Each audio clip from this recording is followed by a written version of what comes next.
Have you ever looked around and wondered if happily ever after is really possible? Do you look around at all of the unhappy people out there, or maybe it's you, and wonder if happily ever after can really only be found in fairy tales?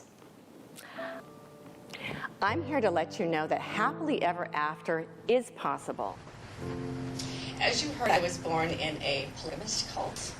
This was in the mountains of Montana. Yes, polygamy does exist outside of Utah.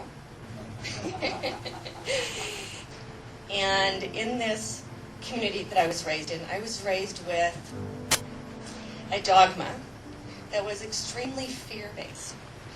And this understanding is the reason that I've written this book, Transcending Fear, because it's really about overcoming these fear-based beliefs from my childhood as an adult that I understood were still effective. I believe that we really were meant to have joy.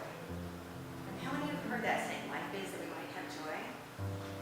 Most of us. And yet how many of us do? And there are 3 steps that I recommend to free your spirit and find this happiness that every one of us has the right to. Number 1 is to accept that the beliefs you currently have might be the cause of your suffering. What is Victoria Reynolds going to do now that she's found love? What I'm teaching is how fear affects our lives and how most of us are living in a fear-based reality, and how to rise above and out of that fear into love. And love is the opposite of fear. All of those things that make life amazing are all based in love.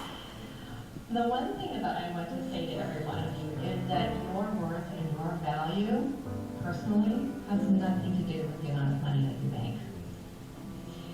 Every one of you is born with exactly the same value